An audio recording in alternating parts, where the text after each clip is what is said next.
Pessoas, boa noite. Vou ficar um pouquinho para trás. Tá? Um pouquinho para trás? Então vamos um pouquinho para trás. Não, vamos ficar. Vamos começar? Eu queria abrir a noite aqui, já que nós estamos começando as atividades. Eu pedi para a galera vir mais para frente, para a gente conseguir conversar, para a gente conseguir papear. Pode ser?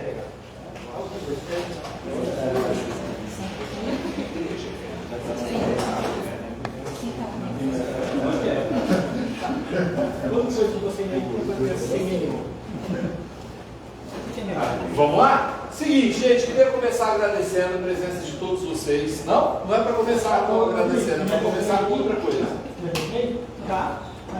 E aí? Já é, não é? Vai? Foi? Não foi? Cortou minha cabeça? Certeza que cortou minha cabeça. Juro que cortou. Olha lá. Juro que cortou. Cortou, lógico que cortou. Vou até sentar. Eu vou sentar, agora não corta mais a cabeça. Pronto. Aí, ó. Gente, queria agradecer a presença de todos vocês. A gente vai, finalmente, depois de alguns anos, conseguir realizar o bate-papo com o Gerson Fortes. O Fotoclube era uma galera que saía para fotografar mais informalmente, era um grupo de WhatsApp. Eu vou chamar o Drico e o Deva daqui a pouco para falarem um pouquinho mais sobre a questão da formalização que nós estamos trabalhando para acontecer. Houve o primeiro bate-papo já, que ano, Drico? 2000 e... Primeiro bate-papo. Antes da pandemia. Foi antes da pandemia. E aí nós fizemos o primeiro bate-papo com a Flávia, todo mundo gostou, super aprovado, vamos fazer o segundo. Aconteceu de combinar com o Gerson, tudo combinado, tudo feitinho, assim, um dia antes, a pandemia fechou tudo. Um dia antes, né? Um dia anterior. Assim. E aí nós ficamos esse tempo parado e voltamos agora com finalmente esse bate-papo saindo com o Gerson. Então, eu queria já aproveitar a oportunidade de chamar o Drico Coelho, que é o presidente do Fotoclube, e o Deva, que é o nosso secretário, para falar um pouquinho das próximas atividades, para falar um pouquinho das atividades que o Fotoclube vem realizando e principalmente da questão da formalização. Fiquem à vontade, vocês dois meninos. Vai ficar no microfone, não? Se quiser, tá aqui, do jeito, ó. Microfone, cara. Oi. Aí, pronto. Só tem um fiozinho curtinho, então, se você é baixinho, não vai ter problema.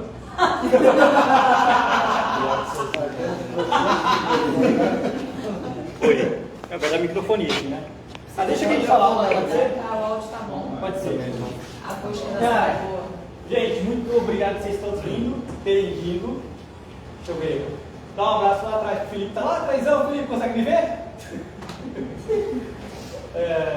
Muito bom ver vocês, amigos de longa data, como O Rico. aqui, Adolfo, né, que não vejo ele há 400 anos. Desde quando eu fui mudar em 90 para São Paulo, eu não queria mais ver a presença do meu amigo Gerson, que é o principal aqui.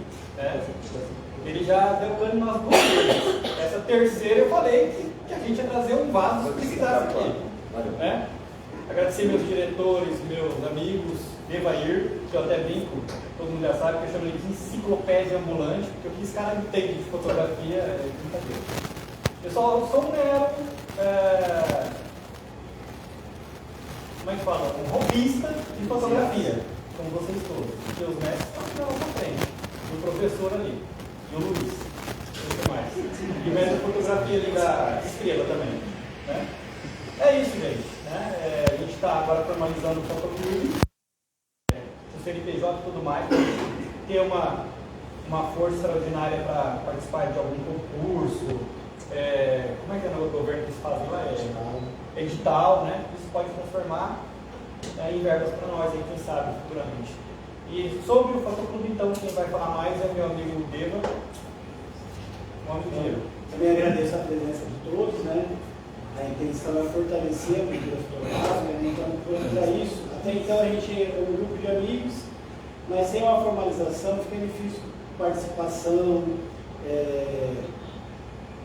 A gente também tem a ideia de formar uma associação como se fosse um clube mesmo, né? Então, tendo o CNPJ, em maio agora a gente fez a reunião de fundação com a ata, com o estatuto, tudo direitinho, já foi registrado nesse cartório. Então ele já é público. Essa semana já saiu a inscrição do CNPJ. Então, juridicamente, né, o Fotoclube, ele, a partir de 31 de maio, na verdade, que é a data que está no cartão de CNPJ, ele passa a existir socialmente, né? A ideia é cada vez a gente ir fortalecendo esse Fotoclube e sempre trazer bate-papo, e agora em julho a gente vai fazer um outro bate-papo que vai ser no espaço Fábrica da Arte. Provavelmente em agosto a gente vai fazer um bate-papo com o Gerson, com o Luiz Irosi, né? Fortalecer as saídas fotográficas também. E para isso a gente precisa que as pessoas compareçam, porque o Fotoclube vai ser a gente, né? Tem o CNPJ, mas o CNPJ ele não faz nada. Quem que vai agitar, quem que vai promover a cultura fotográfica na cidade vamos ser nós, né? Então, isso que eu peço para vocês, a presença importante desses eventos, participar das saídas, né? Então, juridicamente já está tudo certo e daqui para frente a gente vai para a ação. Beleza, obrigado, meninos. Aqui, ó. Você fala, vai que chega para você o funcionário.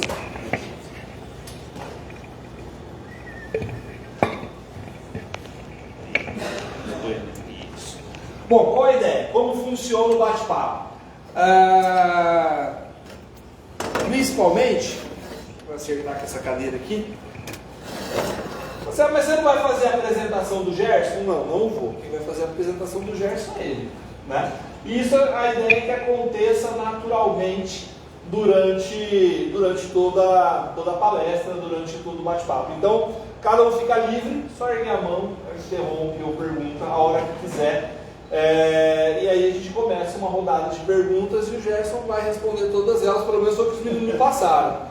Aí vai estar limitado a fotografia, e aí não me responderam se está limitado a fotografia, porque assim, o Gerson ele fotografa, o Gerson pula de paraquedas, ele é advoga, mas se for colocar a lista de tudo que ele faz, ele vai sair daqui de manhã só. Então, eu acho que a grande ideia que a gente conversou nos bastidores, que é uma realidade um pouco mais distante da realidade fotográfica de hoje, é a questão da fotografia antes dessa transição para o digital. Porque assim, o que era possível fazer no filme e o processo de como se fazer essas coisas no filme, estou cortando esse trapalhento do seu vídeo aqui, né? Não, você está daqui para cima, você não está... Aí, você podia ter me falado antes, melhorou agora? Muito. Aí, tá vendo? Então, para começar, Gerson, você poderia se apresentar. O que você acha da ideia? Vamos lá? Começar com o basicão. Vou fazer uso do microfone aqui, porque eu falo muito baixo. E se eu falar assim, sem o uso do microfone aqui, provavelmente ninguém vai me entender. Bom, gente, quero agradecer a presença de vocês aí, a gentileza da presença de vocês, né? E espero de alguma forma aí poder compensar de alguma maneira esse tempo que vocês estão dispensando a mim aí, tá? Um carinho que eu sinto de cada um de vocês aí. Bom, meu nome é Gerson, né, como todo mundo já sabe. Hoje eu não atuo mais como fotógrafo, embora tenha uma empresa ligada a mim que tem alguma relação com a fotografia. Mas a minha vida na fotografia começou ali pelos 9 anos de idade e trabalhei algumas décadas com isso. Hoje já há outras décadas eu não trabalho mais, mas eu nunca me distanciei muito da foto, não. Eu sempre tive muito apego à fotografia, às câmeras, os processos e tudo mais. E eu já estava aí, de certa forma, afastado já um longo tempo, quando eu conheci o pessoal do Fotoclube aí, através de uma publicação, de alguma coisa que o pessoal fez aqui na cidade. E aí eu busquei um meio de contato com essas pessoas e daí passei a fazer parte desse grupo que eu acho assim fantástico e fundamental para a gente poder incrementar, né, a fotografia aqui na região e tal. Mas é isso. Se eu puder contribuir com alguma coisa, com alguma história, com alguma... Não sei o que eu poderia dizer aí. né? História tem bastante que a gente sabe, mas assim, começou com 9 anos, né? Como foi esse. Como que aconteceu isso? Eu já tenho uma idade, né, bastante avançada aí, já estou na segunda melhor idade ainda. E acontece, o pessoal da minha geração tinha que começar a trabalhar muito cedo, né? Era prática comum as crianças com 5, 6 anos de idade, principalmente as que moravam em fazendas e sítios e tal, eram incentivadas ou eram até obrigadas a trabalhar. Não foi exatamente o que aconteceu na minha família, mas eu tinha que... como é que eu cheguei lá? Meu pai tinha na época se chamava armazém de secos e molhados, né? Como é que chama isso? Um mini mercado, uma coisa assim, uma mercearia. E eu estudava pela manhã, de tarde eu tinha meu tempo para eu fazer minhas brincadeiras, com a molecada pela rua e tal. E todo final de tarde eu tinha que, por obrigação, dar uma ajudazinha lá no negócio do meu pai. E eu não gostava daquilo, sinceramente eu não gostava. Me arrependo até por isso, mas eu não gostava. E aí eu ficava pensando o que eu queria fazer e tal, eu resolvi que eu queria ser mecânico de automóveis, né? Então meu pai falou, bom, se você não vai trabalhar aqui, você tem que arrumar alguma coisa para fazer. Eu falei, não, eu quero ser mecânico. Por quê? Porque tinha um amigo dele que era mecânico, e eu ia com ele levar um carro antigo que a gente tinha. E ele arrumou um estágio para mim lá, que serviu assim para eu aprender como que a gente toma cascudo o dia inteiro. Dos mecânicos eu era... E a minha função ali era só lavar peça de carro o dia inteiro, não tinha nenhuma oportunidade de botar a mão no motor de carro, que é o que eu queria, né? Chegou uma hora que eu falei, pô, não é isso que eu quero. E aí eu me lembro que meu pai gostava de jogar um truco e tal, e dentre as pessoas que de vez em quando apareciam na minha casa para jogar, tinha um japonês. Não era o negócio. Ele chamava Júlio Takeuchi, era o dono do Foto Brasília, né? Hoje ainda existe Foto Brasília, mas não tem nenhuma relação com esse pessoal, embora tenha começado no mesmo lugar. E aquilo, quando meu pai falou de alguma coisa, tocou no assunto que ele era fotógrafo, pô, aquilo foi já me deu um clique ali que eu fiquei com aquilo na cabeça, que eu queria ser fotógrafo. Foi quando eu descobri que eu gostava muito daquilo. Meu pai era um cara muito bacana comigo, comprou aqueles cursos por correspondência, as coisas que eu não aprendia nada. E num outro jogo de baralho, esse japonês apareceu lá para jogar baralho, eu fui lá e pedi um emprego para ele.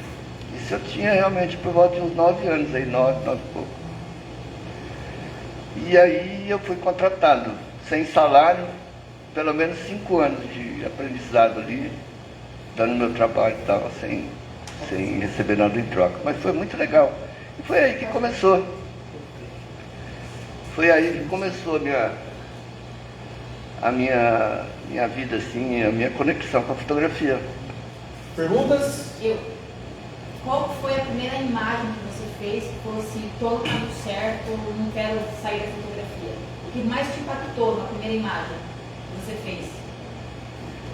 Olha, eu acho que eu não conseguiria dizer para você assim qual foi essa primeira imagem, porque já se vão aí 55 anos, pelo menos, né? Ou mais, 57 anos. Mas eu lembro que quando eu comecei ali, aquilo tinha um cheiro característico, laboratório, as caixas de filme, de papéis, eu consigo sentir isso até hoje, sem brincadeira, eu tenho esses cheiros na memória até hoje. E eu gostava demais daquilo, sabe? Hoje talvez eu nem gostasse muito de sentir os mesmos cheiros, mas eu não sei porque aquilo me chamava muita atenção. E o que me impactou muito foi a primeira vez que eu vi surgir a imagem no papel, revelando, vendo a pessoa revelar a fotografia, o filme e tal. Aquilo foi uma mágica para mim, assim, que eu Claro, os equipamentos são muito diferentes de hoje, estão a anos-luz de distância, né? Pra você ter ideia, as primeiras fotos que eu fazia, que eram fotos para documento e fotos no estúdio, a gente usava aquelas câmeras enormes, né? Com o pano preto que você entrava embaixo, cobria e tal. Era o tal do Lambiland, não? Não era o Lambiland. Não, era parecido com aquilo, mas eram mais apropriados para o uso em estúdio, tinha uma tecnologia, um acabamento melhor e tal. Mas não fugia muito dessa história do lambi-lambi, não. Os equipamentos eram muito parecidos. Perguntas? Mais? Alguém? Tem aqui. Ô Gerson, Indo para essa parte do filme, né? Como que funciona esse processo de revelação para quem nunca teve contato? Como que funciona desde o momento do clique até a hora de pegar a foto pronta? Quais são as etapas e quais as mágicas que acontecem? Você falou, uma coisa que chamou muito a atenção foi na hora que você falou assim, que você viu a mágica da foto aparecendo no papel, né? Como que esse processo acontece dentro do laboratório? Bom, eu acho que todo mundo aqui já teve algum contato com alguma publicação que trata de como funciona a fotografia analógica, né? São materiais fotossensíveis, né? Os filmes é aplicado uma camada de um material sensível à luz, né? Uma camada de celuloide. Antigamente, lá no começo, quando eu comecei a trabalhar, os filmes não eram chapas de celuloide, mas sim chapas de vidro, tá? Era vidro mesmo, tá? Um vidro fininho que era aplicado, a gente não aplicava, a gente comprava isso pronto, evidentemente, né? E esse material, quando colocado na câmera, no momento do clique lá, que se abre e fecha o diafragma ali, entra uma certa quantidade de luz, e que a gente chama, que a gente chama que emulsiona o filme. Essa luz grava os claros e os escuros ali. Filme colorido tem uma outra tecnologia, mas é muito próxima dessa.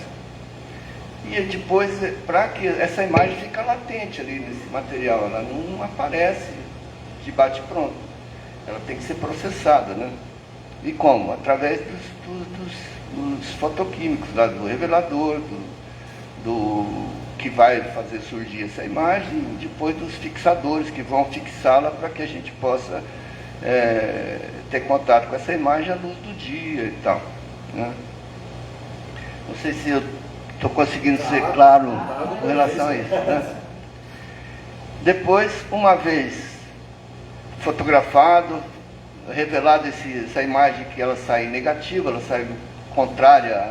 Vocês podem testar isso no Photoshop, por exemplo, fazendo a inversão da imagem para o negativo. Vocês vão ter exatamente o que a gente tinha em mãos lá depois do processo de revelação.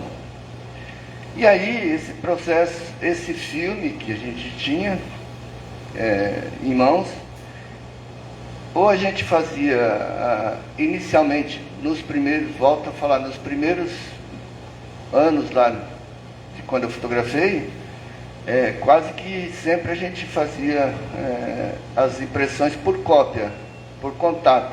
Ou seja, a gente pegava esse negativo, botava uma mesa de luz, ele voltado para cima, pegava um papel fotográfico, pressionava face a face com o filme, e aí essa caixa de luz a gente disparava uma luz por um certo tempo, e aí acontecia de que a luz que passava pelo negativo emulsionava o papel e produzia uma imagem contrária àquela do negativo. Estou conseguindo ser claro? Né? E novamente isso passava por um processo a imagem ficava latente, não aparecia nada, e passava por um processo de revelação, aonde a imagem surgia, onde acontecia a mágica, né, que eu falei para você. Os filmes a gente tinha que revelar em total escuridão. Não havia possibilidade. Se você acendesse qualquer tipo de luz, mesmo mínima, acontecia de se estragar esse filme, né? Velava, o que a gente chamava, acontecia de se velar o filme, e o filme se perdia. Já no papel fotográfico, ele não é sensível, em regra, não era sensível à luz vermelha, ou próximas do vermelho. Então a gente já podia fazer isso com uma iluminação vermelha dentro do laboratório, quando a gente conseguia ver a foto surgindo, a imagem surgindo, e podia trabalhar com ela, inclusive, tal, com algumas traçando até alguns paralelos aí com o Photoshop, com Lightroom. Na verdade, o processo é praticamente o mesmo, né? Quase tudo que a gente tem hoje no Photoshop, no Lightroom, a gente tinha também no laboratório, por outros meios, mas era mais ou menos o que se fazia lá. E era assim. Só que demorava mais também, né? Sim, demorava mais, claro. Todo esse processo demanda um tempo bem maior, né? Quanto tempo? Em média? Em média hoje precisa. Bom, o nosso amigo Devair aí tem feito experiências aí constantes e tal, mas hoje para revelar um filme e tal, você vai gastar pelo menos uns 30 minutos em laboratório, depois isso aí tem que secar e tal. Depois voltar para o laboratório, fazer as imagens, ter o tempo de processo ali, ter o tempo de secagem e tudo mais. Algumas horas pelo menos, né? Vou fazer uma pergunta para você. Sim. Já que a gente está falando de Lightroom, de Photoshop, hoje a gente consegue arrumar alguma foto, a gente consegue editar. Aí você falou que dava para editar também. E se acontecesse, de repente, se alguma peça não ficou bom, você tinha alguma gambiarra para estar mexendo no negativo? Eu não sei a extensão desse não ficar bom que você está colocando aí, né? Mas a gente manipulava assim a imagem no negativo durante a ampliação. Durante a cópia não, porque a gente não tinha como interferir muito nisso aí. Mas eu até vou dar uma passadinha para vocês como é que funcionava isso, né? Por exemplo, quando no Lightroom, no Photoshop, você pode ajustar a exposição da foto. Você pode deixá-la subexposta, superexposta, né? No laboratório você também consegue fazer isso, com os tempos de revelação mais ou menos, durando mais ou menos no revelador. Você pode mudar o contraste da imagem, o que se usava, por exemplo, os papéis que a gente usava nesse tempo, que ainda usa, mas hoje acho que não tem mais gradação, né? Hoje a gente não encontra mais. Mas os papéis fotográficos, eles tinham uma gradação, que normalmente iam de 1 a 5. Os papéis com a gradação com um número mais baixo, eles eram mais suaves, eles eram menos contrastados. O 5, ele tinha um altíssimo contraste. Então, quando a gente queria aplicar mais contraste na foto, ou porque o negativo tinha ficado muito lavado, muito sem contraste, ou porque a gente queria produzir esse efeito de contraste, a gente usava um papel com uma gradação de contraste maior. Ou seja, é a mesma coisa que você ir lá no Photoshop lá e nos ajustes, você botar lá mais contraste, menos contraste, você pegar as curvas lá e mexer, tá, era a mesma coisa. E a gente tinha, para fazer a mesma coisa, a gente também podia usar, para alterar o contraste de uma foto, a gente podia fazer isso com o recurso dos filmes também, que produziam imagens mais contrastadas ou menos contrastadas, e também com os fotoquímicos. A gente alterando a composição dos reveladores, a gente conseguia alterar o contraste das fotos. Estou dando só um exemplo de uma das alterações que pode ser feita, né? Dentre uma infinidade delas. E acho que respondendo a pergunta mais objetivamente, a pergunta que o Drico fez,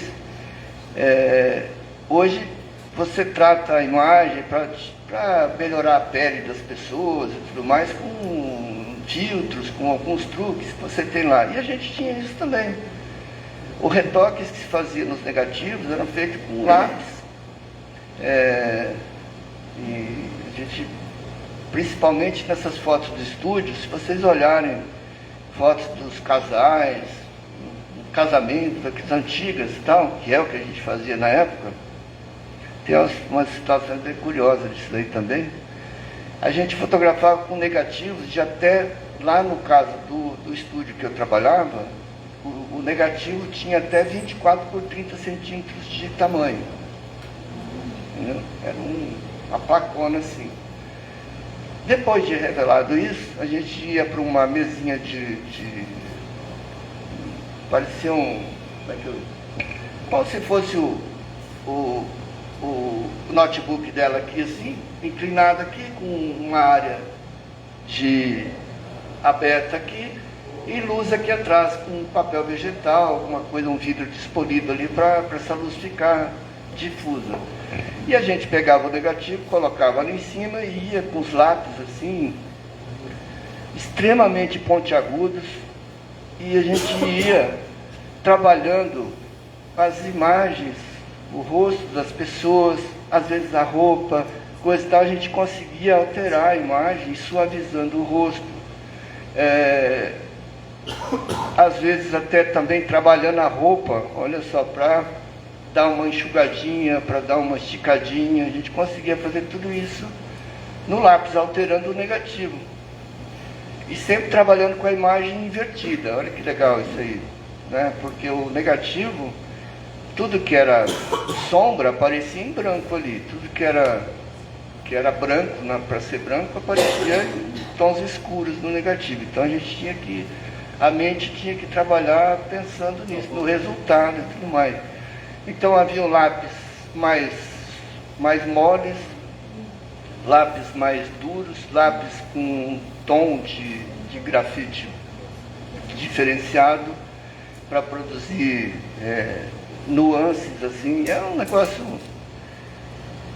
muito interessante de se ver. Não é muito diferente do que a gente faz hoje num tratamento de imagem, aplicando aí filtros no rosto das pessoas e mudando alguma coisa e tal, né? Tirava olheiras, alterava tom do cabelo. Mas não dava para emagrecer, né? Cara, algumas coisas era possível fazer, sem grandes exageros, mas era possível fazer sim. Tá? Havia... No lápis. No lápis. No lápis tinha também algumas tintas, algumas coisas assim, que normalmente eram os conjuntos assim que vinham de França e de Itália, eram caresbos, eu me lembro, tal, que eram uma espécie de cera, alguma coisa, não era cera, que você molhava com o pincelzinho. Em pedra, sabe? Era em pedra, era alguma coisa, eu não consigo me lembrar mais o nome dessas coisas, tal, porque já faz muito tempo. Mas era isso. Pode ser então que um programador da Adobe sentou do lado de um ou de vários fotógrafos. Eu não tenho a menor dúvida disso. Tem uma... Tudo que tem nos Photoshop da vida, nos Lightroom da vida, é derivado das técnicas de fotografia analógica. Todas. Tá? Inclusive até o próprio nome, né? A Adobe já falou, o Lightroom, ele é derivado, ele é o oposto do Darkroom, que era o quarto escuro. Hoje a gente faz Um fato, não é uma pergunta, mas um fato que eu já observei, o Gerson, ele tem uma certa facilidade de entender as ferramentas tanto do Lightroom quanto do Photoshop. E eu acredito que seja muito por essa experiência que ele tem na analógica, nesse trabalho todo. Guarda a relação estreitíssima, assim, desses programas com o trabalho que era executado nos bastidores, nos laboratórios e tudo mais. Isso aí não tem dúvida. Isso tudo veio da fotografia. Obviamente que tem coisas hoje que não havia, que são novas tecnologias que vão surgindo e tal, mas se você buscar na fonte lá e atrás, você vai chegar no fotógrafo lá, no laboratorista da época. E quando começou essa transição lá o começo do surgimento das digitais, vocês naquela época já começavam a falar mal sobre isso ou não? Tipo, os taxistas falando mal do Uber que está começando, sabe? Com certeza. Eu não sei, eu sempre fui aberto a novas tecnologias. Eu sou apaixonado por tecnologia, sou apaixonado por equipamento, por coisa. eu compro coisa que não faz o menor sentido eu comprar, sabe? Que só não é para dizer que eu tenho, é porque eu quero sentir aquilo ali, quero ver, pô, se é aquilo mesmo, como é que funciona. Às vezes eu gasto os tubos num negócio assim que fala, puta, que merda, por que eu fiz isso? Sabe? Mas, então eu particularmente não tive nada contra. Eu, como todo mundo da minha época, duvidava de que era possível, sabe? Hoje eu não duvido de mais absolutamente nada, sabe? Eu, assim como também nos computadores pessoais, assim, eu comecei lá atrás, os primeiros que saíram eram montados, antes do nosso Zuckerberg, como é que chama lá? Do pessoal da Apple lá. Steve Jobs e companhia. Esses primeiros computadores pessoais, inclusive deles, eram vendidos as peças, você montava, e eu tive disso aí, fui evoluindo, à medida que ia saindo, eu ia comprando isso para entender como é que funcionava, não é? Né? E então, eu acho que essa convivência com a tecnologia, eu nunca duvidei de nada do que é possível. Mas tinha algumas coisas que bem marcam assim. Uma das primeiras câmeras que surgiram foi, salvo engano, era Mavica, alguma coisa assim. Que usava um disquete de 1,4 megabytes. Não, ele era de 3,5 polegadas, mas ele usava 1,4 megabytes. Alguém conhece? Bom, aqui tem um monte de gente aqui que eu acho que nunca viu um disquete na vida, né? De 1/4 talvez, mas por exemplo aqueles de maior? Não, você nunca viu, porque... Não, esse maior eu já trabalhei com isso quando eu trabalhava no Detran. Pode ser o LP assim? Não, como interar com o idoso que ele é também. O seu pai lá, o seu pai lá. Então, ela produzia imagens em preto e branco e a resolução assim absurda de 640 por 480 pixels, que era exatamente a imagem da tela de televisão preto e branco que a gente tinha, né? A gente achava que era impossível aquilo mudar para cores ou aumentar aquilo, porque o pessoal mesmo que trabalhava com isso achava que estava muito distante a possibilidade de ter algo mais com uma resolução maior que isso aí. E a coisa foi assim, a passos largos, né? Mas quando eu comprei a primeira Cybershot lá, que já era, fazia imagens com... Quanto que era, cara? Acho que era 3,5 megapixels aquela. Essa foi já depois, né? Aí eu me lembro que eu li uma matéria numa dessas revistas de fotografia que jamais o digital ia conseguir alcançar a resolução do filme analógico. Qual que era a comparação? Eles comparavam o seguinte, eu me lembro do número, que um filme analógico de 100 ISO, ou na época era ASA, não era ISO, de alta qualidade, né, os filmes da Fuji, da Kodak e tal, de 100 ASA na época, eles tinham aproximadamente equivalente a 18 megapixels de resolução. E a palavra era essa: jamais conseguiremos chegar à resolução de um filme. Cara, hoje nós temos câmeras que produzem fotos com 600 megapixels de resolução. Claro que não é do 35, desse formato. De médio formato, né? Então, eu me lembro muito bem disso. Mas o negócio foi a galope. A primeira profissional que eu comprei já era um negócio absurdo, assim, né, Marcelo? 40D. A 40D, fazia fotos em 10,4 megapixels, assim. Nossa, é um negócio absurdo, inalcançável. Não durou nada. Tem ela até hoje, é ótima. Oi. E esse processo de migração do analógico digital, você conhece muitos dos fotógrafos experientes que acabaram existindo? Cara, um monte deles. Um monte de amigos meus acabaram assim, pobres, abandonados da profissão completamente, porque não conseguiram, não se adaptaram, não buscaram conhecimento. Eu alertei vários deles assim, não deram ouvidos, sabe? Uma pena. Ainda temos muita gente ainda aí que pena, né? Que usa uma câmerazinha, mas não consegue sair do lugar mais, né? Mas, cara, isso veio para ficar, não tem jeito, né? Para ficar não, já vai ser substituído também. Já aprendi que isso aí é só por passageiro. Já vem nova tecnologia aí que vai afundar e vocês vão estar sentados aqui daqui 50 anos, né? Falando a mesma coisa. Você também. Né? O Luiz com certeza. Falando que o dia eu disse isso. E é verdade, não tem como. Gente, 2 recadinhos antes da gente continuar. Primeiro deles, para quem ficar até o final, tem aperitivos ali. Eu ouvi dizer que tem pizza, comida, cachorro-quente, vinho, quentão. Diz que o negócio tá bom lá atrás. E teremos sorteios também, tá? Todo mundo assinou ali, a gente vai fazer alguns sorteios aqui de uns brindezinhos, então podemos... Menos a Bia que chegou atrasada. Não, a Bia... Ah, é a culpa da Secretaria de Municipal ou estadual? Municipal. Culpa da Secretaria. Só uma coisinha. Pode, deve. O rango e o sorteio. Gente, olha,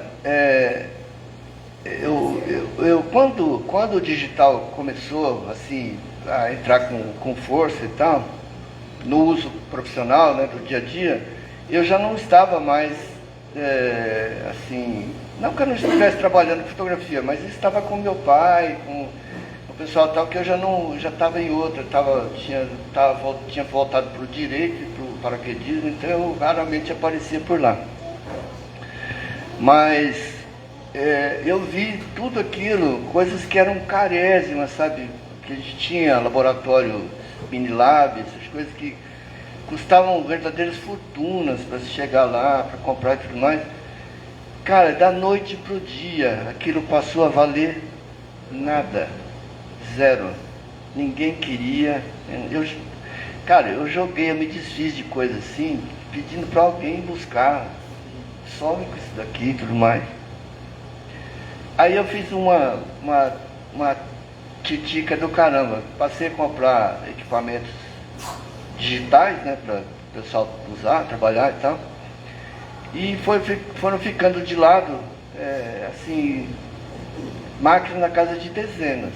Porque tinha muita gente que prestava serviço pra gente, então, né,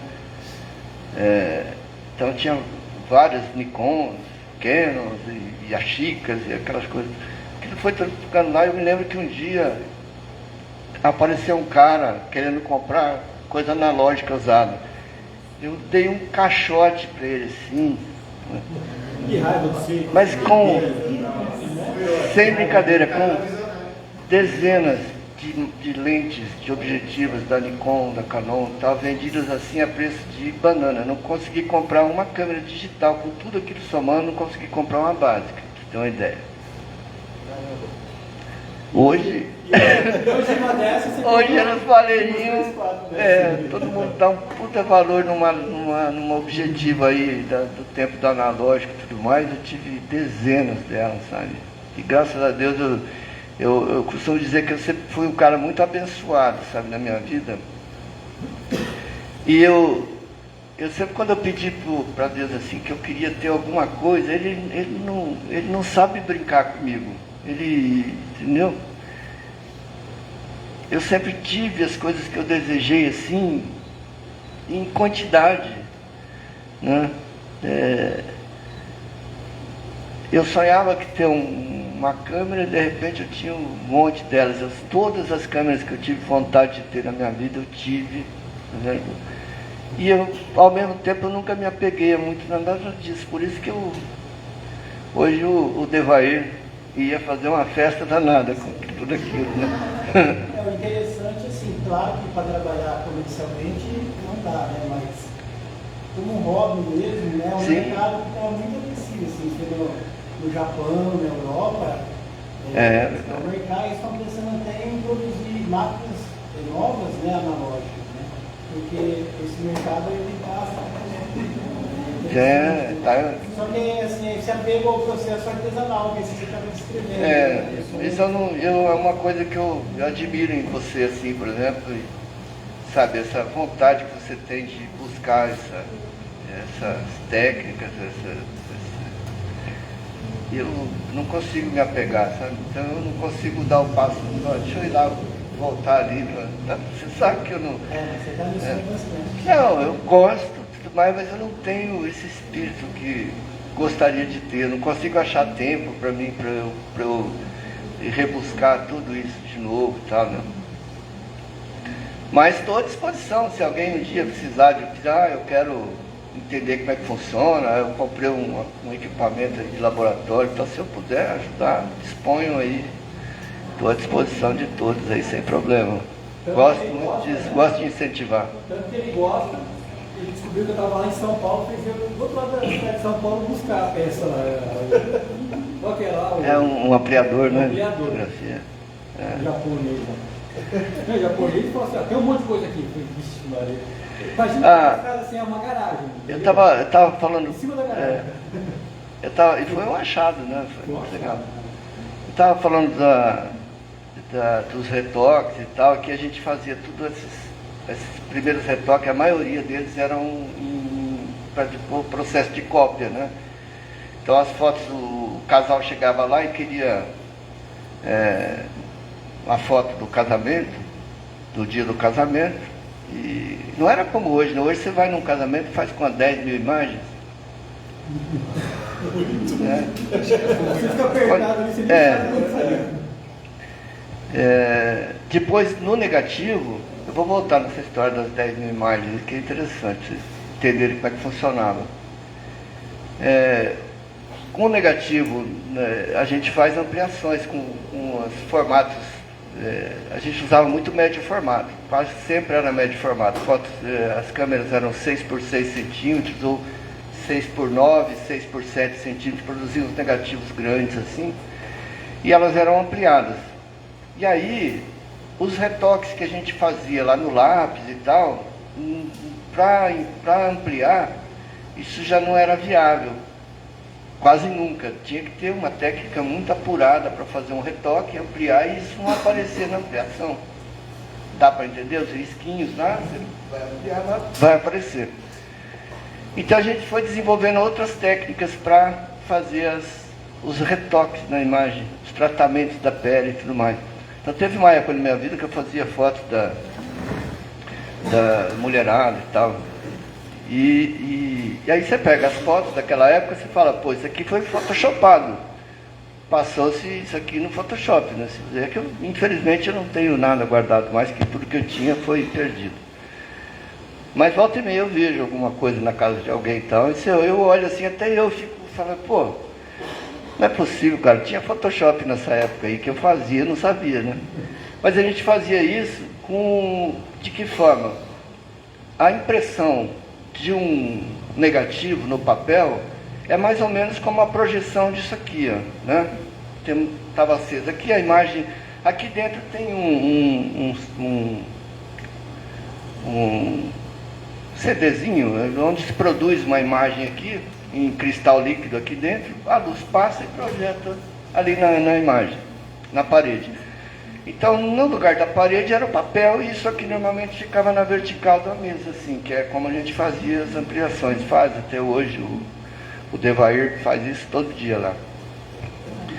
Então, o que a gente fazia? A gente fazia pequenos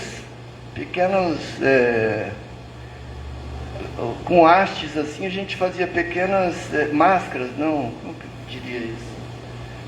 Seriam pequenos pedaços de papel com formatos diferentes, tal, presos na ponta de aramezinhos, e a gente botava entre a imagem projetada e o papel. Então, por exemplo, se eu queria, vamos supor que essa imagem aqui ela está lavado o céu aqui, tal, e essas árvores ali, aquela área ali estaria escura nessa imagem, não estaria dando detalhes ali. Então o que eu fazia o que a gente fazia no laboratório na hora de impressão? A gente diminuía muito a luz para essa exposição ficar longa, e aí a gente com a mão mesmo, ou com esses pequenos truques que a gente fazia com as hastezinhas, a gente vinha aqui sabendo que tinha que ter menos luz ali na área das árvores para conseguir detalhes. Então a gente, se isso aqui fosse ficar 30 segundos aceso para gravar, ali uns 15 aqui, eu vinha aqui e ficava, não consegui cruzar a mão, eu vinha aqui e ficava assim, ó, né? Entendeu? Por quê? Para não marcar ali. E o resultado era esse, aquela área ficava menos exposta quando revelava. Então, isso a gente fazia com as olheiras, a gente fazia com o nariz que era muito pronunciado, a gente fazia com o rosto que era muito magrinho, a gente queria que ganhasse um pouquinho de volume, a gente fazia, quando era muito gordinho e a gente queria escurecer, a gente naquele lugar a gente ia, né, botava para dar mais exposição naquele lugar, então a gente alterava toda a fotografia, sua luz e sombra, todos os seus claros e escuros, e aí produzia o efeito que a gente queria produzir, que hoje se faz nos Photoshops, né? Era isso. Agora, o que eu ia falar de curioso para vocês é o seguinte, quando eu falei de 10 mil imagens, é que é o seguinte, isso é tudo muito...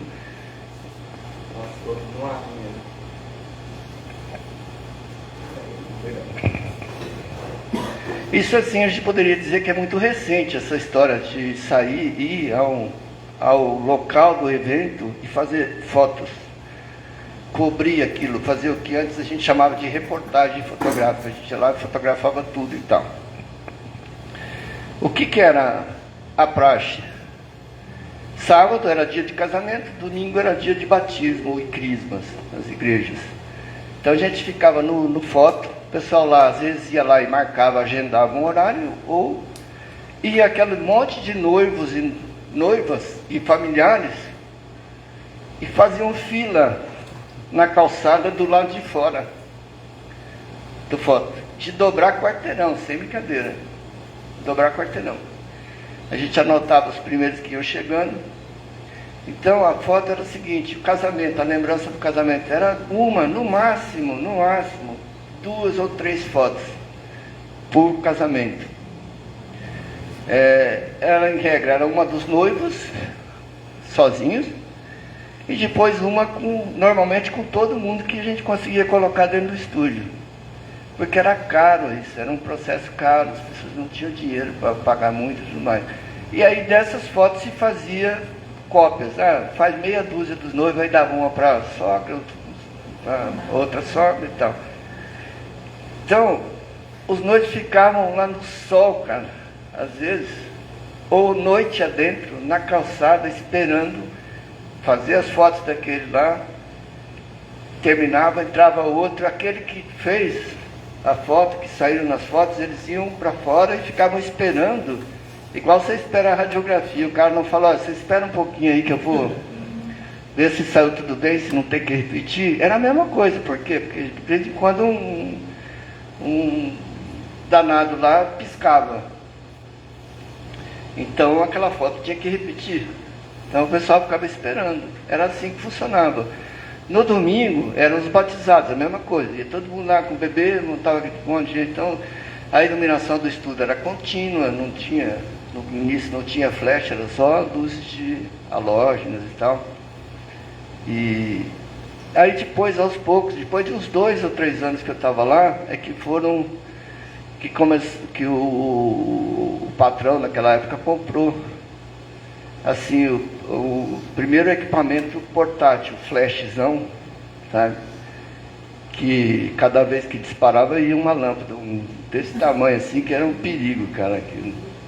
O flash abria um leque assim, a gente parafusava a lâmpada ali e a hora que batia, pô! Trocava aquilo lá. Então você ir num casamento fazer... A gente era contratado assim para ir fazer 4 fotos, 5 fotos num casamento, era só quem tinha grana, cara. Muita grana, que era caro. E não era costume, né? Não era hábito das pessoas fazer. O Hirose aí, com certeza, quando criança, deve ter ido para um estúdio fazer foto assim, não foi, Hirose? Sair em fotografia? Não, eu estou falando você, não você fotografar, mas você como criança, ir para o estúdio, acompanhar. Não chegou aí? Esse era que década de 60, 70? 60? Não, isso foi em 60 e... Eu comecei, acho que foi em 66, né? 66. Já, veja bem, não que não existisse antes já esses equipamentos, é claro que existia, é que foi implantado no estúdio onde eu trabalhava, mais ou menos nessa época, 67, 68. Aí eu tinha aí 10 para 11 anos, provavelmente, 11 anos eu ia, mas eu não fotografava. Curiosamente tinha um outro japonês que fazia fotos para... Quando ia meu patrão, a gente ia só para carregar coisa, para levar as trapisongas lá. Quando não era ele, era um outro senhor, e ele tinha um problema de visão muito grave, assim, ele não... Então ele montava todo mundo ali, armava a cena ali, me dava a câmera, eu focava para ele, entregava, entendeu? E segurava o flash, tá? Pum! E era assim. Mas aí foi muito rápido, assim, sabe, daquelas primeiras experiências com esse daí, acho que tipo um ano e pouco depois já não se usava mais, já era um flash eletrônico, já diferente, tá? O negócio foi muito rápido depois, sabe? Mas no começo, assim, era muito curioso, aquela galera toda fazendo plantão pro lado de fora, esperando a hora de tirar foto. Ah, eles ganhavam, com certeza, porque né, era caro, né? Não sei se alguém ficava milionário nessa época, não, mas os fotógrafos eram bem, você via que eram bem de vida. Você não tem? Então, você vê como é que era complicada a história. Eu não sei se era tão caro, ou se as pessoas não conseguiam valorizar, dar importância para isso, entendeu? Isso eu não consigo dizer se era ou não. Entendeu? Assim, exatamente quanto era esse valor e tal. Mas não devia ser barato, não. Histórias interessantes, temos? Temos 10 horas. Tem alguma publicável? Cara, não. Histórias... o que eu posso me lembrar, que eu me lembro assim, que eu acho muito interessante, que a gente sempre ri quando eu lembro, em casamentos eu acho que eu já vi de tudo que acontece em novela, filme, eu presenciei ao vivo e a cores, tá? De noiva, fugir na festa com um ex-namorado. Mas você ganhava depois, no final? Não ganhava. Não teve foto? Ou teve? Tipo assim, de repente a noiva sumiu ali, precisava dela para cortar o bolo, fazer e tal, e todo mundo procura daqui, procura dali, ninguém fala nada. Aí eu resolvi ir lá fora para ver se a noiva estava por lá de fora. O casamento era numa casa, tá, nos fundos, assim, né? Tinha um barracão lá no fundo, tava tendo a festa. Aí eu fui lá fora e perguntei se alguém tinha visto a noiva. E tinha um cara que estava lá, que ficava tipo leão de chácara para não deixar a molecada invadir o lugar. Aí o cara meio sem jeito assim falou, eu não sei se eu falo, não falo, o que foi? Não, é porque a noiva saiu num carro que faz sei lá, uma meia hora. Como assim? Não sei, parou um carro aqui, ela entrou dentro e foi embora. Aí eu voltei lá e fui falar com o pai da noiva, né? Aí o cara falou assim, que carro era? Aí eu falei, sei lá, Corcel, qualquer coisa assim. Aí o pai dela, filha da puta. Eu até sabia. Cara, era o ex-namorado, foi lá e pegou ela e foram embora. Entendeu? Já tive na hora assim que o casamento no civil, né? Ah, de noivo, assim, noivo eu nunca vi, mas noivo desmaiar, cair assim, feito um, sei lá o quê, perdi a conta. Não sei por quê que tá casando ali, o cara começa a balançar assim, você fala, vai cair, aí cai mesmo. Alguns até ajudei a segurar para não cair, tudo mais, né? Também fiz muita merda em casamento, assim, de destruir a decoração do lugar. E de costas, indo, você está batendo um pedestal assim, tem um vaso enorme lá em cima. Aí eu segurar o pedestal, só que o vaso assim, com água. Por isso que hoje você é assim, que eu falo assim, se o Gerson não bate a cabeça... Ah, não, eu sou estabanado. Não é o Gerson. Teve uma outra ocasião também que no casamento estava fazendo civil, né? Aí chegou na hora do noivo, perguntou se ele casava, pô, quero, tá tudo bem, sim. Aí da noiva ela não responde. Aí o juiz de paz insiste, pergunta, né? Você aceita, fulano de tal, não sei o que tal. Aí ela fica olhando assim pro cara e sai correndo. Cara, foi aquele, todo mundo lá fora, corre atrás, faz, né? Uma quadra lá pra frente, se reuniu todo mundo lá e ficaram lá uma meia hora, de repente voltam. Fica lá, tá tudo certo, ela ficou nervosa, não sei o que, tá, beleza. Vai todo mundo lá para os prêmios do juiz de paz, o cara falou, olha, só que hoje não dá para casar mais, que a legislação me impede. Só 24 horas depois. Lá vai a noiva, sai correndo de novo, foi embora e ele nunca mais voltou, porque não teve casamento. Ninguém me chamou, pelo menos. Mas foram vários, sabe, desse tipo de coisa assim. Na igreja também. Noivo bêbado. Cara, briga, quebrar equipamento. Na recepção, o noivo pegar a noiva se beijando com... Não, desculpa, a noiva pegar o noivo se beijando na cozinha com o outro lá, virou aquele... Equipamento quebrado, já teve bastante? Ah, tive, cara. Equipamento quebrado, com certeza. E a questão das fotos que você fazia, como que se deu da social, né? Você fazia das moças da cidade? Eu tô sabendo que as mulheradas aqui... A gente estava numa reunião lá na Secretaria da Cultura, né? Aí a Tereza falou assim, nossa, na nossa época, todas as moças da cidade queriam que o Gerson fotografasse, porque tinha um trabalho específico de ensaio, né? Só não fez comigo, não. E foi verdade, ela falou isso.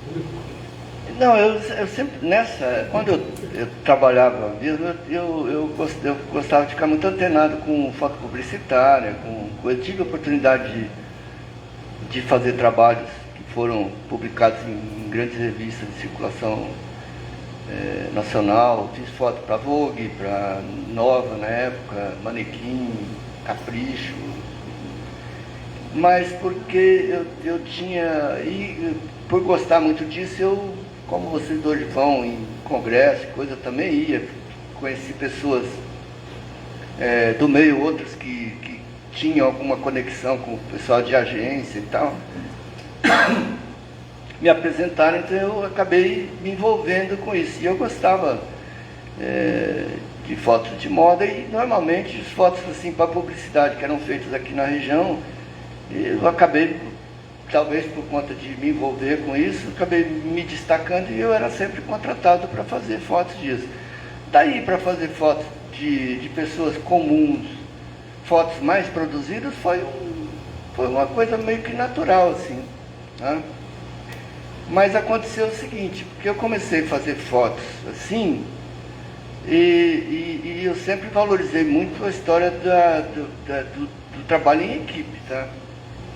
Porque certamente se eu fosse fazer sozinho, não sairia nada daquilo. O contato com a questão da foto de publicidade me abriram os olhos para isso. Então a gente ia fazer uma foto para alguma publicação, alguma coisa assim, ou para uma fábrica, isso, aquilo. Então você tinha o pessoal da produção que cuidava de tudo, inclusive de locação, de cenários, de de roupas, enfim. Tinha cabeleireiro, maquiador e tudo mais, então praticamente não tinha como não sair algo legal. As fotos eram planejadas, tinha, às vezes, quando era de agência, sempre obedecia um layout, como é que se chama isso? Oi? Tinha um briefing e tal, de como, onde, o que se queria e tal. Então, isso foi me levando a ter assim, clientes que queriam fazer algo que não era para ir para uma peça publicitária, mas com aquela coisa trabalhada, aquela coisa produzida e tal. E aí eu conheci, dentre as pessoas várias que trabalharam comigo na época, eu tinha uma argentina que hoje ela é sócia de um estúdio de arquitetura e design em São Paulo e tal. E ela, de vez em quando, ela vinha aqui porque ela tinha amizade com algumas socialites aqui em Araçatuba. E ela querendo fazer foto das amigas dela, num esquema desse, as amigas falaram, tem um cara aqui que faz sempre, e ela me procurou e a gente montamos um time ali. E esse time deu muito certo. As fotos eram feitas todas com um trabalho de produção, tinha o cabeleireiro e maquiador que a gente tinha, era fantástico. Depois outros foram agregando, por exemplo, a Wanda Arjona, que tem... A Wanda é cria dessa época, ela trabalhava no Senac. Não sei se vocês conhecem a Wanda Arjona aqui, né? Acho que deve ser a pessoa do meio mais bem sucedida daqui de Araçatuba. Ela trabalhava de secretária no Senac, mas ela adorava aquilo, aquele mundo assim, e ela falava, deixa eu ir junto, deixa eu aprender. Aí foi fazer um curso no Senac de maquiagem lá dentro mesmo, né? E a gente levava ela junto, e quando o maquiador não vinha de São Paulo, a gente botava a Wanda no meio e tal, e a Wanda cresceu nesse meio aí, evoluiu. Hoje ela tem uma capacidade técnica, tem uma técnica, e ela é muito, comercialmente, tem um tino comercial muito grande e tal. Então o que rolava? No fim a gente começou a ter contato aí atrair a atenção de colunistas sociais, que tinha muito valor nessa época, esse pessoal. E eles queriam as fotos para eles. Em contrapartida, eles divulgavam o trabalho da gente. Depois, esses caras é que faziam a nossa agenda. Por exemplo, a Dona Odete Costa, o Cleto Fontoura, quem mais na época? Eu esqueci o nome. Mas tinha alguns aí. Aqui, eles, para também eventualmente ganhar um trocado ali, né, uma comissão, ou principalmente para ter as fotos com exclusividade, eles agendavam as socialites aí, e a gente marcava um período que a gente passava, sei lá, uma semana, 10 dias fotografando e tal. Isso aí foi se expandindo para outras cidades. Então, eu fotografava muito em Rio Preto, em Campo Grande, fui fotografar algumas vezes em Brasília, São Paulo, e era assim, normalmente era conectado com alguém da área da colunismo social, que tinha conexão com as socialites, que tinham grana para pagar, porque o esquema não era barato, tá? Para esse povo todo se movimentar e ir para um lugar para o outro fazer, era caro. E ninguém se preocupava com isso, porque as pessoas tinham dinheiro para gastar. Então, por isso que veio essa história, ficou famoso esse negócio e tal. Até hoje as pessoas lembram disso e tal. Mas era assim, foi assim que funcionou. Mérito meu, volto a afirmar, não. Em parte, com certeza sim, mas em grande parte pelas pessoas que se aliaram a mim, que se associaram a mim, que tinham muita competência no que faziam, entendeu? Dentre elas, a Wanda. Depois foi a que ficou mais tempo e tal. É assim. Muito bem. Perguntas? Alguém? Não? E acho que, alguns aqui são fotógrafos, talvez alguns queiram viver de fotografia e tudo mais, eu tenho certeza absoluta que esse espaço está aberto para quem se dedicar, para quem buscar parcerias de nível, tá? Porque se você tem algo de bom para oferecer, as pessoas vão pagar por ele. Tá? Então pensem, não sei, pode ser que tem alguém que queira isso, alguém que possa nos ouvir aí, vale a pena. Eu acho que ainda isso aí não vai ser superado pela fotinha de celulares, nada não, sabe? Esse conjunto, esse time trabalhando para produzir um resultado, eu acho que ainda tem muito valor ainda e é possível trilhar esse espaço aí. Gerson, aí depois, questão das tempos, você inventou de pular de cima. Já cheguei na altura, agora eu quero saltar. Não pode falar pular. E a gente sabe que, mesmo saltando, ou pulando, como alguém fala, você nunca deixou de fotografar. Você conseguiu unir as duas coisas, fotografia com paraquedismo. Né? Conta um pouquinho para o pessoal aqui daquelas trapezoboiadas que você falava assim, as geringonças que você montava no avião. O paraquedismo veio quando eu tinha acho que uns 23 anos, se não me engano, 22, por aí. Eu conheci o pessoal de Birigui e comecei, e não parei até hoje ainda, hoje com muito menos frequência, né? Já deve fazer uns 10 meses que eu não salto, não sei. Mas enfim, continuou ativo de alguma maneira. E a fotografia, óbvio que eu, fazendo aquilo, eu pensei em também fotografar e tal. Aí, assim, das primeiras câmeras, ou a primeira, não sei, até hoje eu não vi foto mais antiga do que essa nas câmeras, né, Marcelo? Acho que ainda... Nós montamos uma câmera na ponta da asa de um avião que fotografava a gente saindo, e tinha um sistema lá que a gente bolou lá com um pistãozinho que funcionava ar comprimido e tal, com as mangueiras. Aí, enfim, o piloto conseguia disparar lá e fazer as fotos pra gente. E também eu usava esses equipamentos, assim, os capacetes, câmeras e tal. Verdadeiras trapizongas mesmo, não tinha... A primeira GoPro, né? Foi na asa do avião. Mas pra vocês terem uma ideia, um dia eu pesei um equipamento que eu levava, que era uma câmera e eu usava uma Nikon F3 com motor, não sei o que tal, que é super pesada. E uma câmera de vídeo, eu não lembro a marca dela, que tinha um videocassete, tinha que levar aqui na frente, assim, eram aquelas fitonas VHS enormes. Né? Então tinha que ter bateria também. Tinha. E aquele monte de cabo e tal. O capacete, eu lembro uma vez eu pesei, pesava 13 quilos o capacete. Era um capacete de tipo de moto, com essas coisas penduradas. Era um... Eu não sei, Mas parecia... proteger mesmo você. Era um troço imenso, assim, cara. Um negócio meio maluco. Hoje, Deus me livre se eu ia pôr um troço desse na cabeça. Perigo do caramba. Lembra que era cheia de chapa de alumínio, assim, pra fazer uma mesa, assim, sobre o capacete, era meio bizarro. Né? Era muito bizarro essas coisas. E... Vocês que inventavam essas coisas. Não é que inventava, não. Isso os americanos usavam, alguns europeus e tal, isso, né? Eu peguei o início desse negócio, assim, sabe?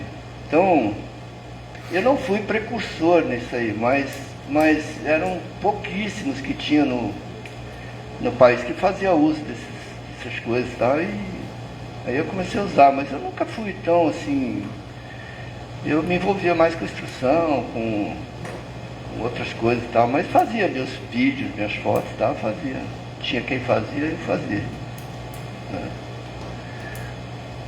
Jorge, quantos mil saltos você já fez? Oi? Quantos saltos? Olha, eu sou muito relapso assim, para anotar as coisas e tal, porque tem gente que anota um por um, detalhado e tal. Eu não saberia dizer com precisão não, mas tem alguns milhares de saltos. É bastante salto. Alguns milhares. Alguns milhares. Alguns milhões. Não teria como precisar isso não, por conta disso. Mas sempre fiz, quando ativo, eu fazia muito salto, né? Teve uma época assim que eu, acho que uns 2 anos e meio, eu fiquei só na estrada, saltando. Eu falei, eu vou viver esse negócio, vou conhecer tudo, né? E aí depois eu falei, pô, aí teve uma quebrada feia, assim, eu falei, pô, eu preciso me dedicar um pouco à minha vida financeira, as coisas, né? E aí virei advogado. Mas foi legal, o paraquedismo me deu, assim como a fotografia, me deu muita felicidade, muitos momentos assim, fantásticos. Então, me dão ainda, né? Tanto que eu estou aqui com vocês, os amigos todos que eu já fiz no meio. E difícil abandonar, né? E uma coisa puxa a outra, um dos lados, que sempre também a gente fala assim, o Gerson quietou. Não quietou. Agora inventou, tá pilotando avião também.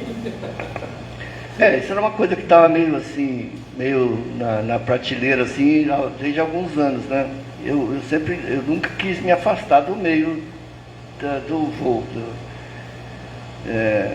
E aí eu ficava, pô, quando eu parar de saltar, o que eu vou fazer? Eu queria voar e tal.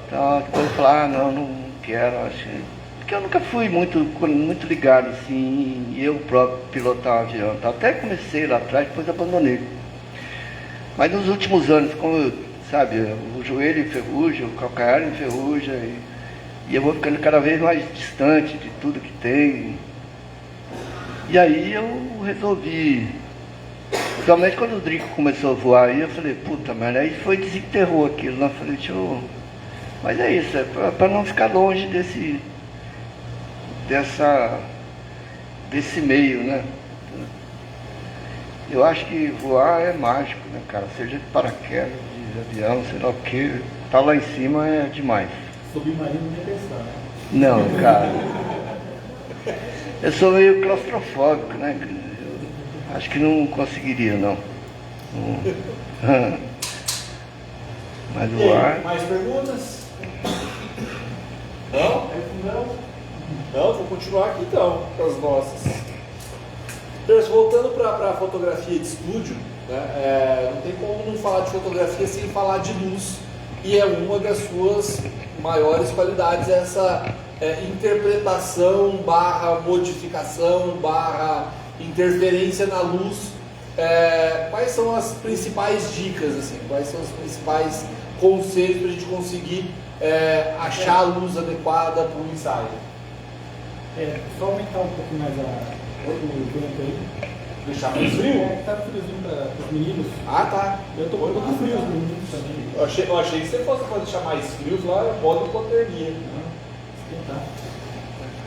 Diminui Olha, a intensidade.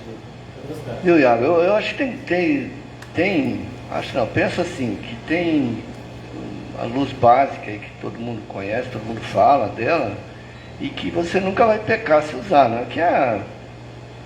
Que é aquele triozinho de uma luz principal, uma de enchimento, uma de recorte, que é uma contraluz e tal. Então, esse básico de 3 luzes aí, que seria talvez o arroz com feijão aí, é algo que não te deixa errar. Se você usar, é fácil, é simples e se encontra essa receita em qualquer lugar. Mas, curiosamente, eu vejo as pessoas indo usar, às vezes até monta o set assim, que vai dar o resultado, e as coisas, porque tudo é muito dinâmico, né? Ainda que no estúdio que seja um negócio que aparentemente é tudo parado ali, tá, o seu modelo, o seu produto está ali na frente, tá, e está tudo controlável, mas aquilo não é bem verdade, porque você muda de posição, você vai para lá e tal. E aí as pessoas esquecem de que as luzes também têm que caminhar com isso, se você quiser manter aquele padrão, né? Mas o que eu acho mais interessante é que a gente não deve se prender exatamente a essa receita o tempo todo. Isso é o básico. Você não quer errar, faça dessa forma que funciona. Mas se soltar e deixar acontecer, deixar abusar das possibilidades e tudo mais, e não ter medo de errar. Ainda mais hoje com o digital, cara, você faz o clique e olha na câmera, você tem o resultado imediato ali, né? E eu vejo às vezes, sabe, porque eu tenho acompanhado muito pouco, mas às vezes eu vejo fotos, né? E às vezes eu vejo, lá a gente loca estúdio, né? Lá na empresa lá que o Marcelo toca, a gente loca o estúdio e tal, com luz, e eu vejo que as pessoas não ousam nunca, e apesar do resultado estar ali instantâneo na frente, não consegue se dar conta dos erros, ou deixa para lá achando que depois vai resolver no Photoshop, isso, aquilo, e não é bem assim. Então acho que o básico todo mundo tem que saber, que é essa receita de bolo básica, mas lembrar que você não deve se prender totalmente sempre a ela e se deixar levar, se deixar arriscar, se deixar levar por novas ideias, mas, sabe, abusar daquilo. Olha, o resultado não funcionou, para um pouquinho para pensar na imagem, né? A gente se desespera muito querendo fazer muito clique, eu também sou assim. E clique, e de repente você faz um monte de coisa, a mesma coisa, e deixou de corrigir uma coisinha de nada, e quando você vai lá pro computador e fala, putz, por que eu não prestei atenção nisso? Então, parar para usar a cabeça para pensar, avaliar o resultado e buscar remédios para os erros ali, ou até enfatizar aquilo que ficou melhor, buscar além daquilo, entendeu? Não sei se eu cheguei...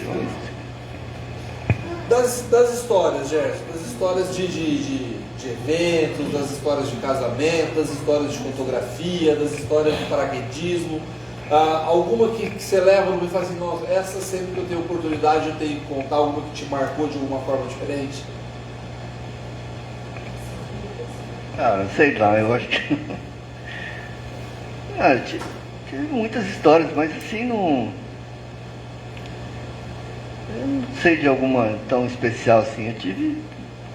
Na fotografia teve essas passagens hilárias aí, né, que eu até relatei aqui. Na aviação, no paraquedismo, eu tive viagens malucas assim, que resultaram em pouso forçado à noite. Conta essa daí aí que você foi. Isso eu não posso contar tanto assim. Tá gravado esse negócio. Fala aí que eu tô vendo aí, seu filho tá vendo. Eu sei de uma história, você desceu de paraquedas para fotografar um casamento, tem uma história assim. Ah, cara.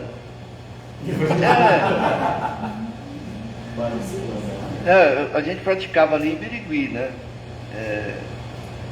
Era a escola de paraquedismo, era lá e tal. E aí, a gente era sempre sábado, domingo, mas pô, quase todo sábado eu tinha que ir trabalhar, fotografar casamento e tal. Então não era raro, o dia que eu estava saltando no sábado, eu levava para lá terno, smoking, seja lá o que for, e a galera ia para os casamentos e tudo mais, e eu vinha, esticava de lá de Birigui, passava em cima, saltava, pousava ali, tirava, guardava o paraquedas no carro lá dos outros que tinham levado para mim. Isso aconteceu algumas vezes, né? Mas, oi? Mais alguma?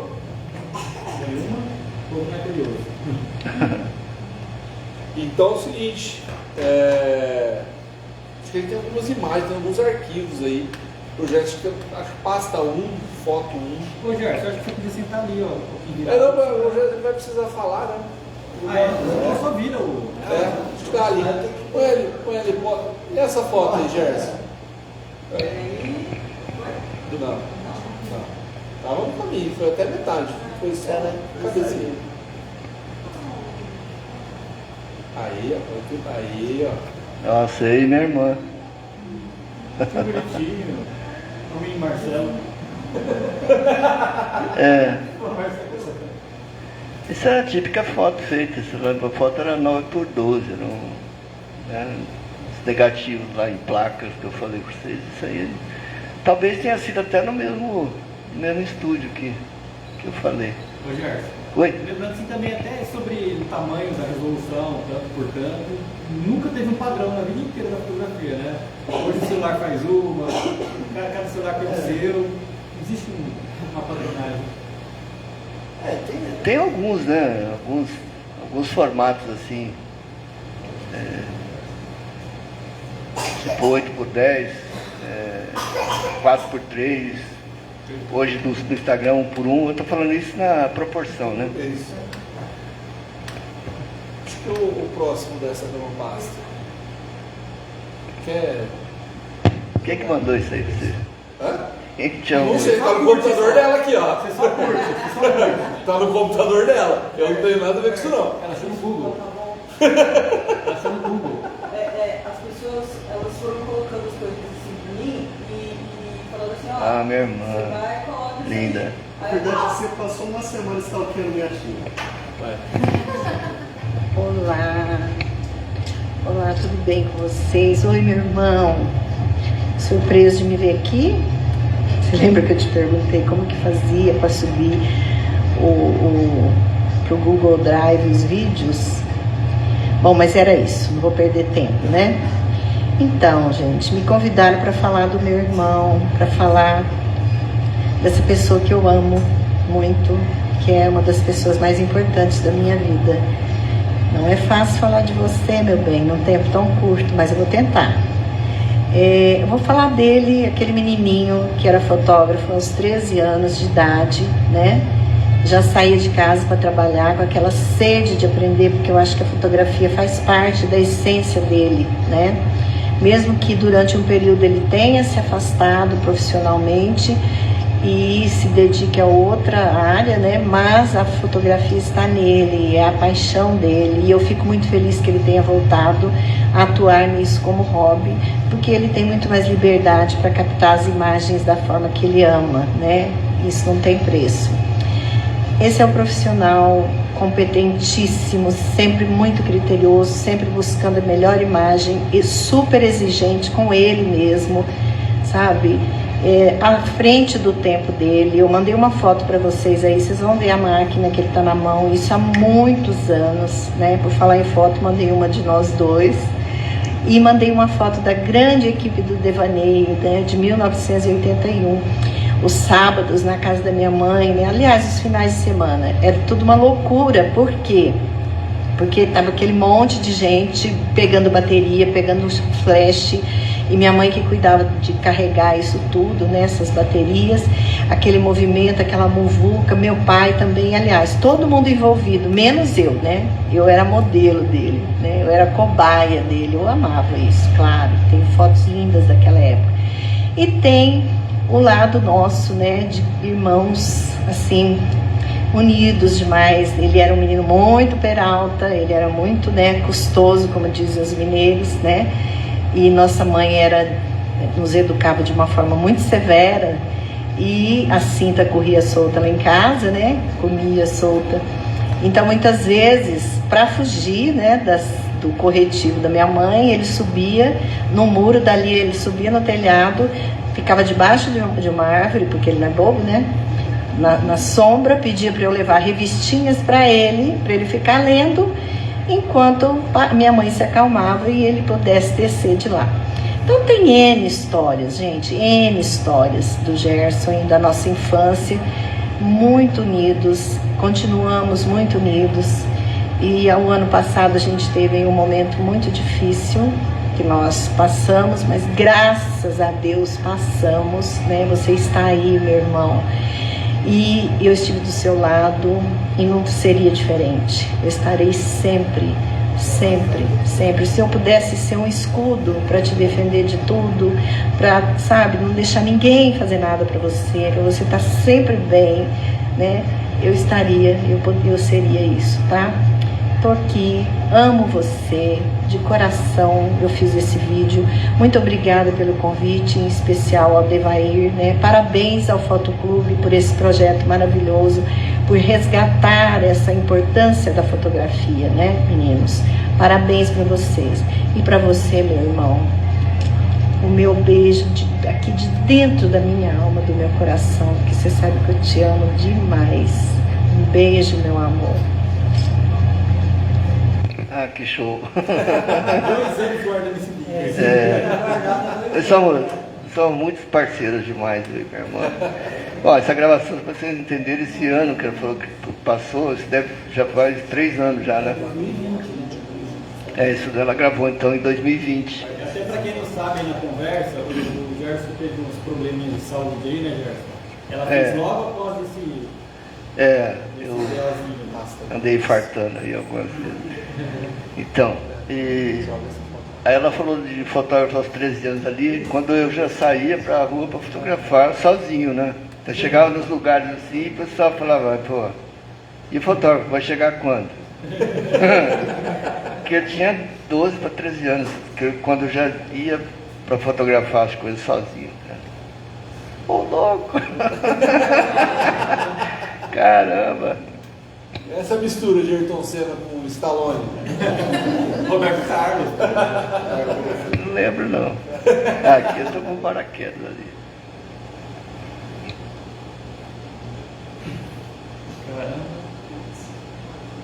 Você era como era entregue, né, gente? Era... Quantidade por 36, criação.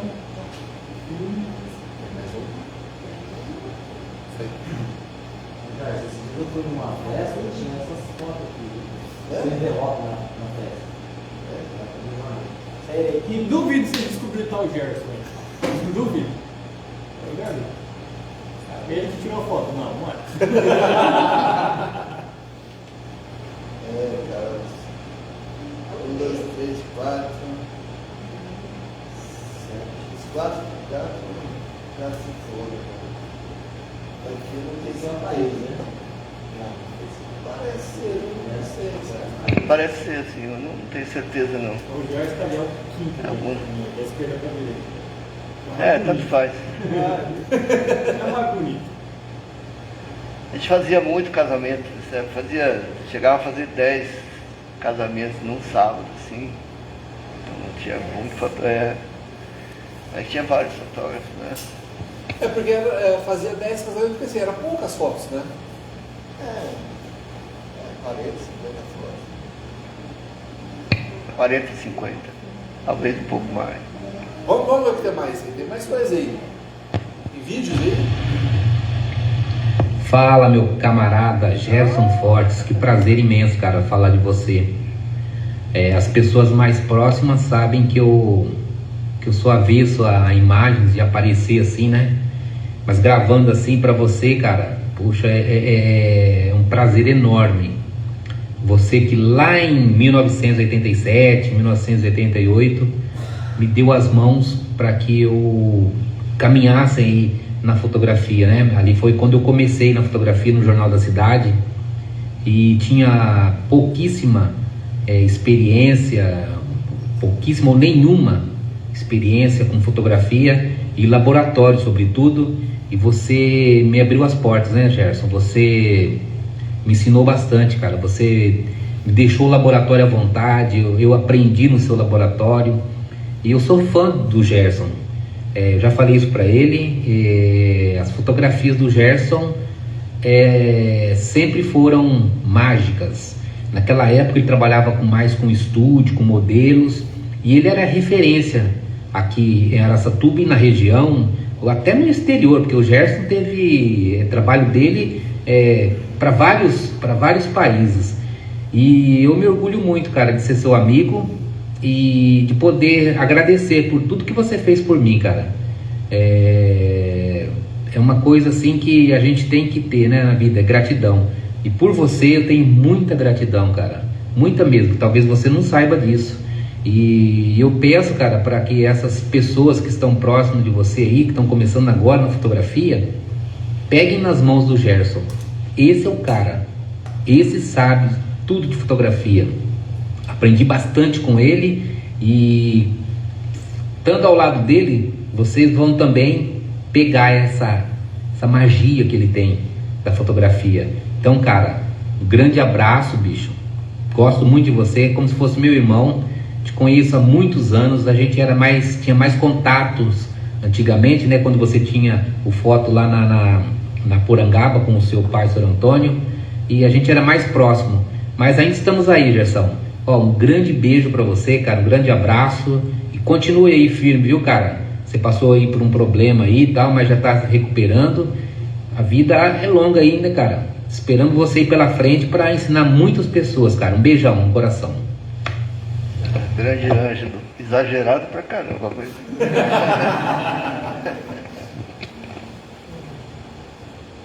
Tem mais coisa aí? Tem mais coisa, né?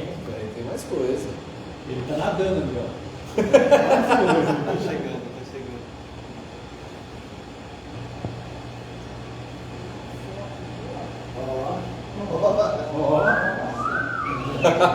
Eu falei gostoso lá no começo. Agora que eu ia falar, né? Aí, ó. Você lembra dessa palavra?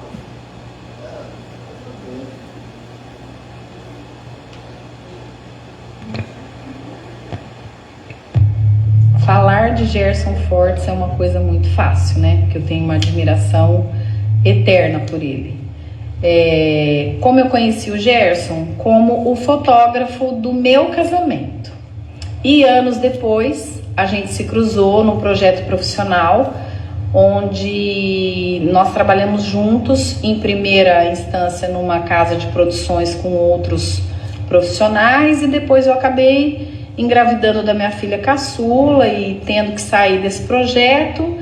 E aí sim a gente trabalhou de fato muito próximos e num trabalho inesquecível que foi fotografar todas as mulheres da nossa sociedade araçatubense com suas filhas. Era um trabalho maravilhoso, um trabalho... Essa semana mesmo eu estava falando disso com uma cliente, que eu tinha um amigo que era fotógrafo, que ele tinha um olhar muito especial, que ele conseguia tirar das mulheres o seu melhor ângulo, o seu melhor olhar, o seu melhor sorriso. E essa é a maior memória que eu tenho do Gerson, é isso, esse talento absurdo que ele tem para fotografia, para realmente perceber os melhores momentos de cada mulher, assim, é uma sensibilidade que eu nunca vi em outro fotógrafo. A gente tem vários profissionais maravilhosos aqui na cidade, mas essa sensibilidade realmente eu nunca encontrei. E trabalhar com o Gerson foi uma coisa muito boa, porque ele é uma pessoa muito generosa, eu aprendi muito com ele. Eu acho que se eu sou a Wanda Arjona que eu sou hoje, muito disso eu devo a ele, essa generosidade, dele ter me estendido a mão várias vezes em momentos muito difíceis da minha vida. Então, assim, eu quero deixar aqui esse registro do meu carinho pela pessoa dele, a minha eterna admiração por esse profissional fantástico que hoje a gente vê as pessoas usando de uma tecnologia tão intensa, e o Gerson fazia um trabalho de laboratório também na hora da revelação, além dele fazer as fotos, dele saber essa coisa de retirar mesmo o melhor de cada mulher, ele ainda ia para o laboratório e fazia um Photoshop maravilhoso, enfim. A você, Gerson, a minha admiração sempre. Nossa, é uma grande amiga, profissional, assim, fantástica e também muito exagerada. Humilde você. Temos mais coisa? Temos mais coisa. Mas são 30 vídeos, né? São.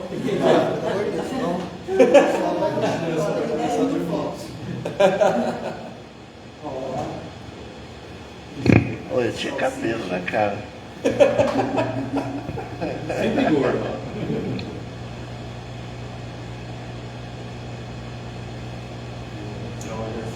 Ele destaca, né? Sempre destaca. Sempre com a boca torta. Ó, Volta aquela foto um pouquinho.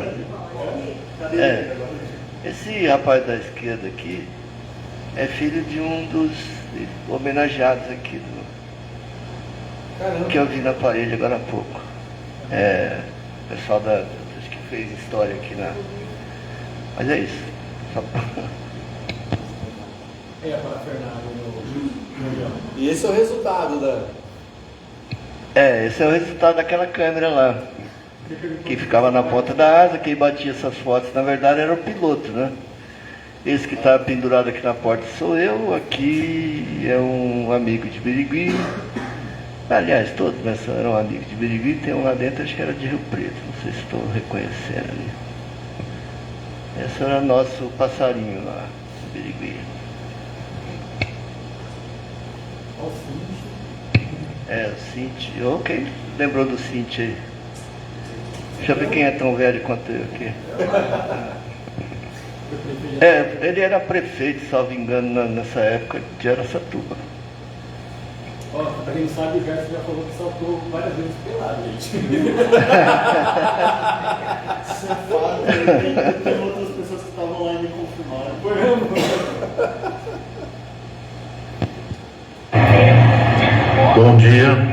Bom dia, amigos de Araçatuba. Hoje, domingo, dia 15 de março, venho aqui para falar um pouco do nosso amigo Gerson Fortes. Lá nos finalzinho dos anos 80, eu fiz um curso no Senac, e no qual o Gerson deu umas aulas de laboratório, né? Como revelar filmes, e foi muito importante para mim, que estava começando, esses conceitos, né, básicos de revelação. Eu aprendi, foi um curso aí que a gente sempre aprende, né? Então eu vejo que nós temos de valorizar as pessoas em vida, né? O que eles fizeram, né? O que eles proporcionaram. Conheço o Gerson pelo seu laboratório, eu sei que ele fez muitos casamentos, festas, né? E ele tinha um hobby, né? Um hobby até pela sua profissão de fotógrafo, ele uniu as duas partes como paraquedismo, né? E usava uma câmera fotográfica no seu capacete, e ele usava um dispositivo, né, que a gente, como fotógrafo, para tirar fotos em tripé, tudo, né? A gente apertava, era um cabinho, né, que a gente apertava, e usava isso, logicamente, usava um motor drive, né, na sua máquina. Eu não lembro qual máquina que ele usava na época, né, se era Canon. Então, eu não sei se era Nikon ou Canon que ele usava na época. Ele fazia os saltos e fotografava tudo. Isso é muito importante, né? Como eu também, eu nunca vivi de fotografia, né? Trabalhava no Banespa, ali na saída da Avenida Brasília, né? E eu sempre tive um interesse também pela fotografia, né? Então é isso aí, nós temos que fazer essa homenagem em vida ao amigo, né, que sempre realmente valorizou a nossa cidade. Um abraço a todos, tá? Tudo de bom para você. Grande Júlia, fazia tempo que eu não via. Acho que ele não está morando em Araçatuba mais. E isso falou a verdade, né? Não falou mais não, né?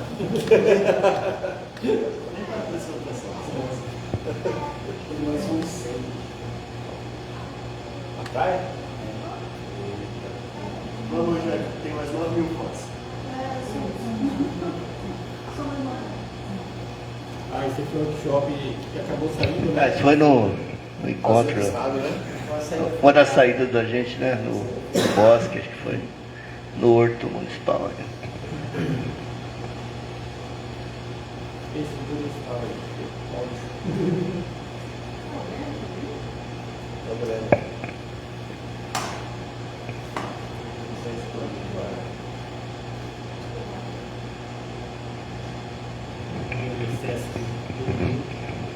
Foi lá no Sesc, né?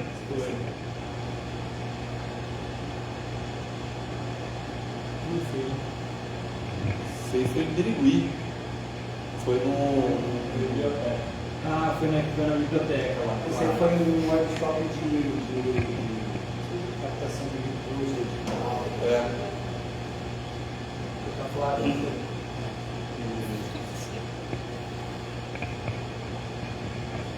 Era no boteco que a gente se reunia no fim de tarde para reunião de diretoria.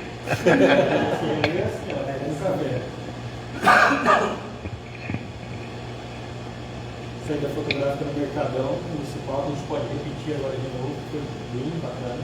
Foi muito legal. Foi bem bacana. Seu irmão, Seu irmão. Gêmeos separados da maternidade. E essa daí acho que é na Biblioteca Municipal, foi nossa primeira ou terceira? Foi a exposição, né? Essa foi a nossa primeira exposição fotográfica. E a última foto? Aí foi no White House, né? Foi. Foi o primeiro. Só fazer Não, não foi não. Você foi um workshop também. Não, foi um workshop. Foi no teatro. Foi no teatro, Luz. você é. O cara fez um workshop com luz. Foi. É verdade. Até aí, o cara, inclusive, ele mostrou o vidro que tinha a imagem do vidro. É prata? Lá? Foi no teatro lá da. Foi. E essa, só para falar sobre os bate-papos, então a primeira foi com a Flávia, a segunda, automaticamente, foi do Gerson, o terceiro, que eu já falo que você já foi, que foi do japonês que a gente fez lá no Peba. Mas aquele lá que era o dele, que era o segundo, então hoje eu sou o segundo, entendeu? Agora ele encaixou, foi o terceiro. E ele vai fazer o quinto agora, né? Porque ele vai lá para o Ushuaia, para a Terra do Fogo, né? E nesse meio termo nós temos a saída com o Devaí, né? Com a Fernanda, que é o terceiro quarto. Considerações finais, Gerson? Gente, obrigado aí pela atenção, pelo tempo dispensado aí, que eu sei que pode ter sido cansativo, mas foi super legal estar aqui com vocês. Obrigado mesmo pela gentileza de comparecerem. E eu fico aí, me coloco à disposição de vocês, caso precise de alguma coisa que esteja ao meu alcance, por favor, não se intimidem, tá bom? Qualquer dia desses a gente pode fazer alguma ida lá pro estúdio de novo, fazer umas fotinhas pro pessoal experimentar e tal, tá? E ficar. Vocês vão dando ideias aí, a gente vai tentando viabilizar. Eu que gosto de arte, né? Eu que gosto de arte, a gente podia realmente fazer uma saída agora, ou não, um encontro lá, fazer uma produção, uma entrada, né? Pode ser. Acho que o pessoal dá sugestões aí, a gente tenta depois. Tá bom? Obrigadão mesmo. Todo mundo falou ali sobre gratidão, né? Sobre gratidão. Você viu tanto de. Pô, você tá atrapalhando aqui. O que é bacana ali, todo mundo falou de você e são gratos por você, que você ensinou muito. E não é diferente hoje. Se todo mundo está aqui, de alguma forma tem uma gratidão por você. Eu tenho uma gratidão por você enorme, todo mundo tem, você tem, né? O Beba que está captando tudo isso aí, vocês estão chegando aqui agora, para quem não conhecia o Gerson, é isso aí, esse coraçãozão bolão que ele tem. Eu nasci por causa disso. Esse cara aqui, ó, ele tem que falar, se meu pai não tivesse metido, eu não estaria aqui. E eu mesmo não posso. Você cantou bem dele, cara. Eu posso dizer que a maioria absoluta dos meus amigos, e tá aí meu filho que pode confirmar isso, dos meus amigos atuais, a maior parte deles está aqui nessa sala hoje.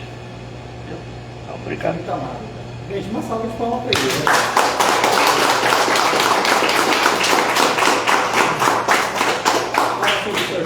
Vamos ao sorteio então? E depois vai ter a. 1 ao 20.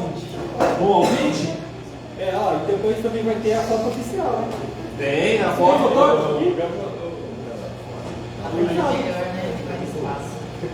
Você tá com a lista aí, Deus? Vamos lá, vamos fazer o sorteio com o sorteador. Sortear o número entre 1 e 20. Entre 1 e 20. Vamos chamar a nossa auditoria aqui, o Luan. Chamar o nosso auditor. Falta bem, né? 1 e 20, né? Isso, não, você só vai auditar. Só pra você não pode acompanhar, não. Eu sei. Então, aqui, ó, certinho, sortear agora. Vamos ver aqui. Número 4. Quem é? Você? Aí, ó.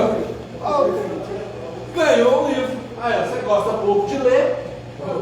Acabou de ganhar um livro. Tem.